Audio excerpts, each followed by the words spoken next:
Hi everyone, welcome to this full body movement flow. Maybe you just need to get up in the morning and move, or perhaps use this as a recovery flow at any point throughout the week, just to open up your whole body and get some good energy flowing. We're going to start on a tabletop.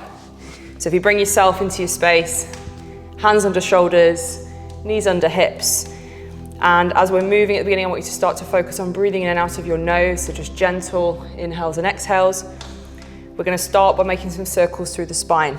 Roll around through your spine, keeping the arms straight, opening up through the side of the body, really opening into that space in the ribs, rounding out the top, really flexing the spine. You can tuck the chin, press out through the opposite side, and as we draw the belly down, we're going into that spine extension, all the way up. You can change direction at any point.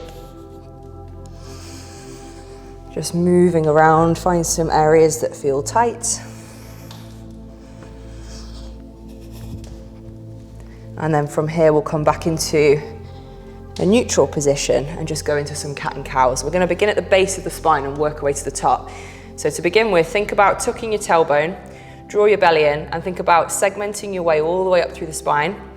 And the lower vertebra, the mid, and then the upper. As we get to the top, wrap the shoulders across the back, tuck your chin, hold that position, take a breath in through your nose.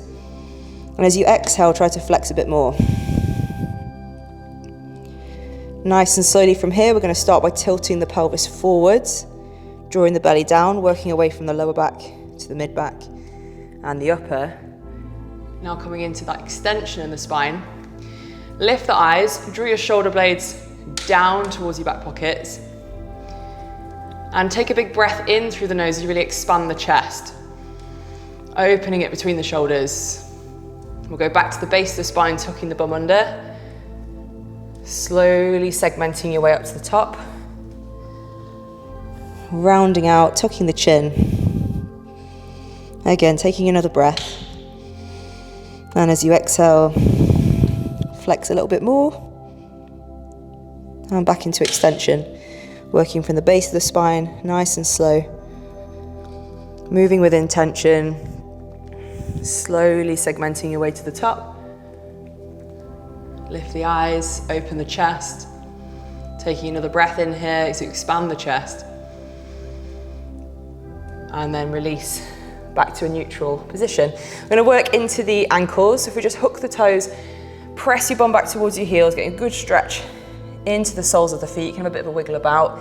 At the same time, it might feel good to work into the wrists. So if you place the fingertips towards your knees, and here you can either hold it and keep it still, or actually just move around, make some circles. The further your hands are away from your body, the deeper that wrist extension. So keep the hands a bit closer if the wrists are feeling tight. And then let's go on to the backs of the hands as well. You can do one at a time or both together. Gentle rocks back and forth, working into that wrist flexion. Keeping the arms straight, so just notice if the elbows are bent, turn the armpits of your elbows forwards.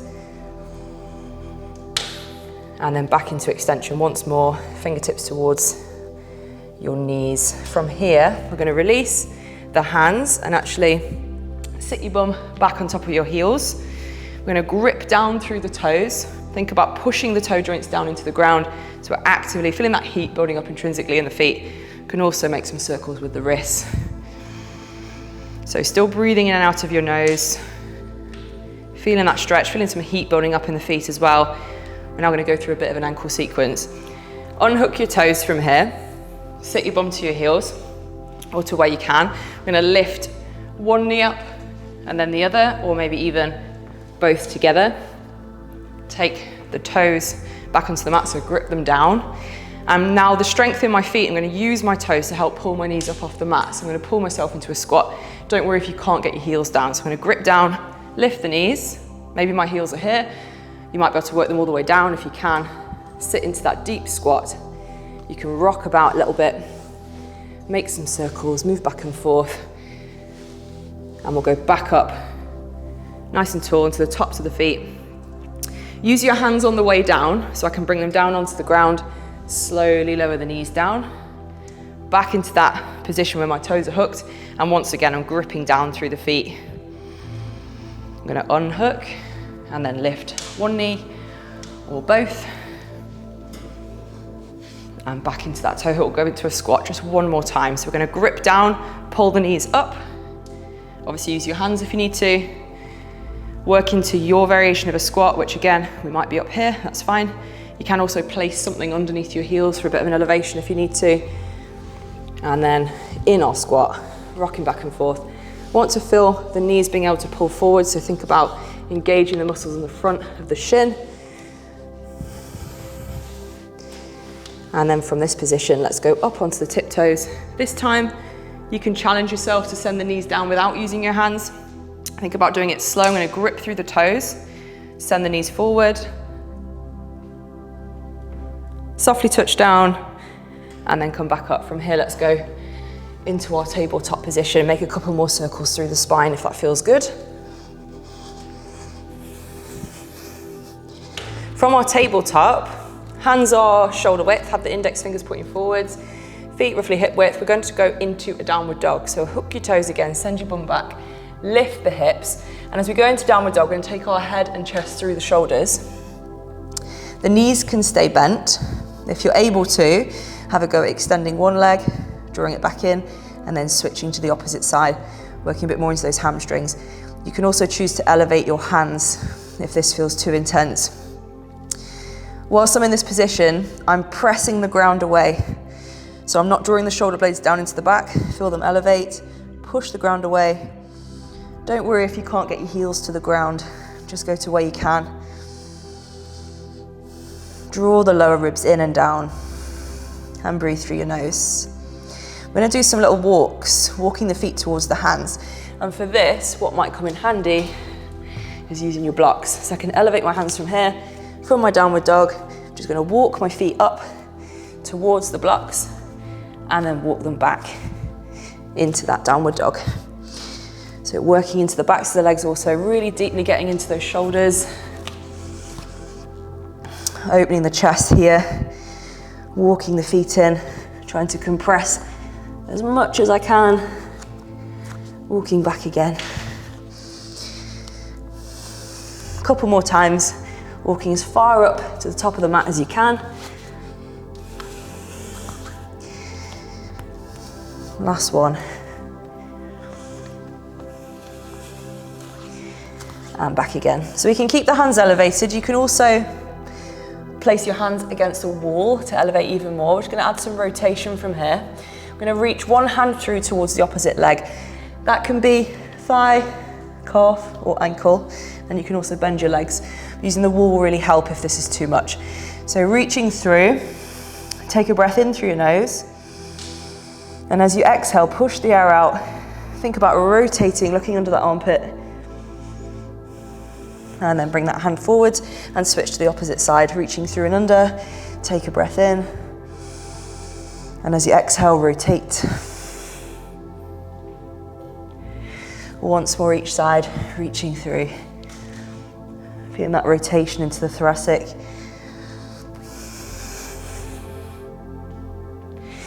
And we're back in our downward dog. From downward dog, I'm going to step one foot up to the top of the mat. Doesn't matter which side you start on. I'm going to go right foot up, outside, right hand. I can use my blocks here to elevate the hands. Obviously, if the floor feels a little bit too far away, I recommend having that elevation to begin with. The back knee can lower. I'm going to squeeze the glutes, pressing that back hip open. And then from this lunge position, we're just going to use our breath to try and work a little bit deeper into it. So think about taking full breaths in through the nose. And as you exhale, just trying to find a bit more space. You might find you're staying with the blocks. Maybe the hands are on the ground, or maybe you can work those forearms down. And the blocks, again, can really become handy for that sort of in-between range if you're almost there, but not quite. You want to avoid really rounding out in this position. Think about lengthening the spine. So if you're drawing your belly button towards the mat, we'll add some rotation from here. So again, this can be on the hands. The inside arm, the arm that's closest to that front foot, is going to be our moving arm. So I'm going to open it up, add a twist, and now I can draw the hand down, or the forearm, and open it up again. We'll go for 5 rotations. Nice and slow, you can hold it at the top.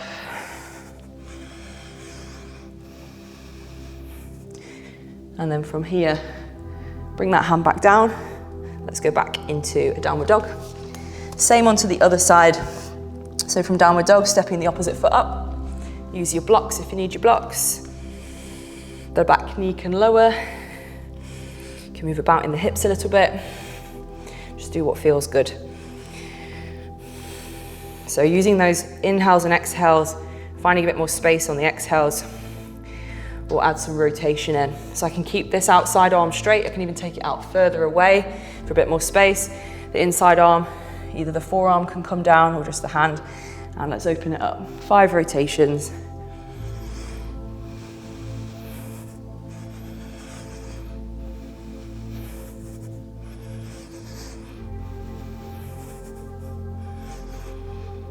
Bring that hand back down. Let's go back into downward dog.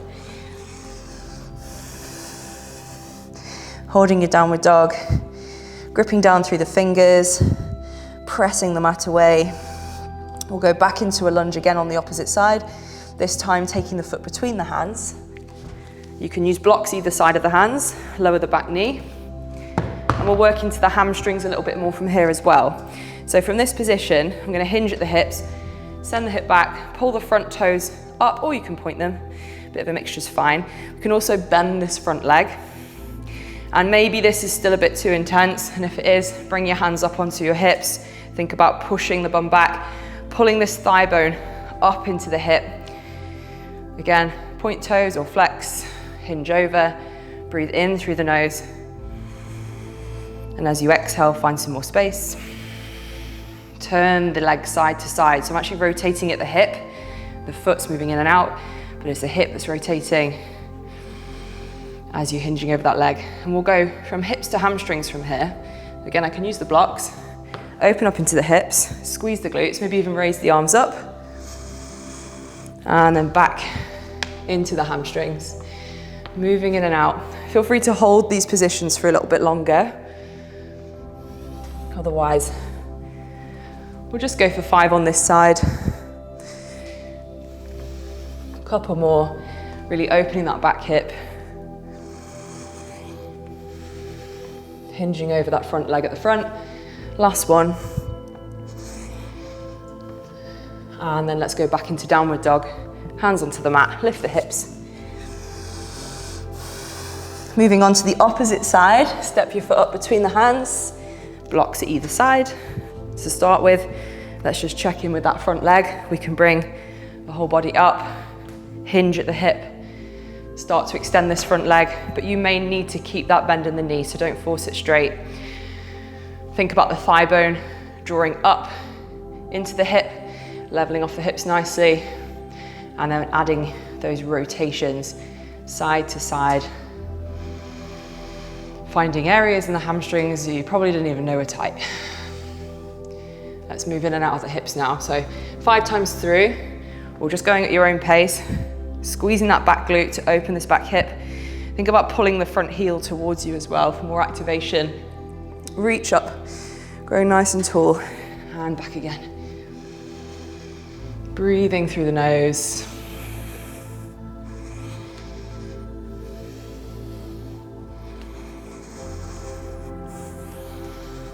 Couple more.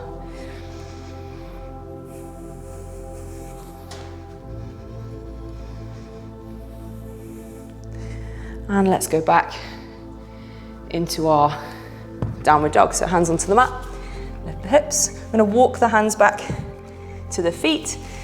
And from this position, I just want you to curl up through the spine. So knees can be bent, curl up nice and slow. Bring yourself up to standing. And we'll go into some good mornings from here. And for the good mornings, bring yourself into the middle of your mat. Feet can be under the hips. We can go midway, we can go wide, a bit of a mixture is good. And from this position, I want you to think about pushing your bum back, hinging over. Shins or knees stay above ankles, so notice if they travel forward, try to keep them above the ankles. And then from here, squeeze the glute and open your hips into extension. And each time as you hinge, want to be feeling the backs of the thighs in this position firing up. And we can mix up our stance. You can also use your blocks for a bit of support in front and add a fold. So as I hinge over, Maybe the hands can come down. You can bend the legs, extend one, alternate side to side. You can lower the blocks over time and work your way down. And then from this position, if you want to mix up your stance, let's try a wide stance as well. Feet nice and wide, slightly turn the big toes in, hinging over and standing to the top. And then once again, we can add that fold. So you can continue with some good mornings, or you can just stay here in a bit of a fold. Pull up on the quadricep muscles above the knees. Focus on that breath in and out of the nose. Each exhale, see if you can fold a bit deeper. You might not need the blocks.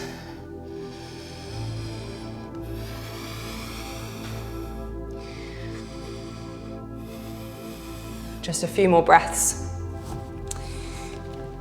in your wide fold.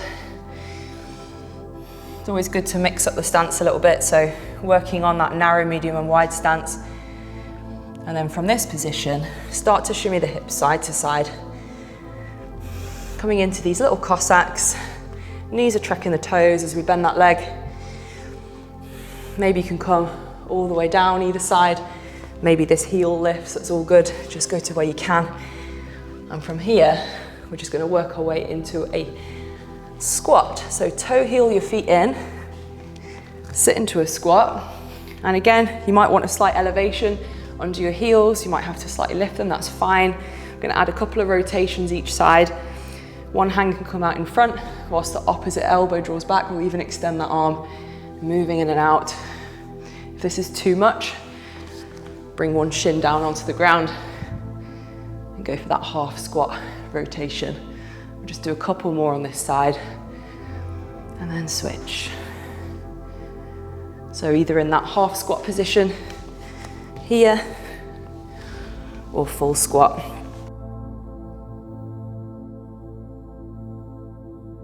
Thinking about using your breath again, maybe when we get here, take a breath in. And as you exhale, see if you can go that little bit further. A couple more.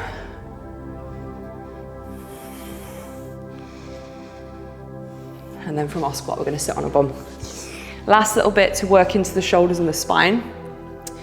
If you have your feet pointing forwards, roughly hip width, don't have them too close to your bum, just take them away a bit from there. Hands behind, you can go for fingers forwards or back, a bit of a mixture. And then from this position, we're gonna tuck the bum under and think about raising the hips up, but I really want to open my chest. So from this position, if your hips are a little bit lower here, probably tighter into that shoulder extension. Mix up the hands. You can go sort of shoulder width with the hands. Fingertips can point back. Open up, thinking about opening that chest at the top. Try not to force the hips up, just go nice and slow, tucking the bum under, feeling the glutes working, open the hips, open the chest. And you can hold it here, or a little option to work into a bit more spine extension is to go into some single arm reaches. So once I'm in this top position, I'm going to take one hand off the ground, externally rotate this bottom shoulder, so I'm opening the armpit towards you, and then reach this top arm over. Bring it back down, you can sit all the way down, raise up onto the other side, loading through that one shoulder, externally rotate the shoulder, opening up and reach over. I'm also pressing through the legs. We'll do one more each side. Lifting up, you can choose to hold it here or reach. Last one.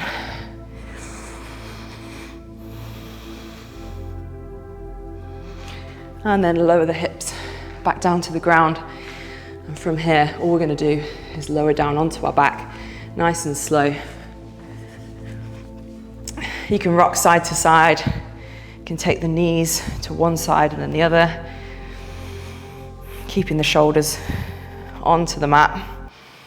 And then let's go into our happy baby to finish. And for happy baby, you might need to hold on to backs of the thighs, maybe the calves, maybe you can reach the ankles, the outsides of the feet, or even dive the hands in and hold the heels.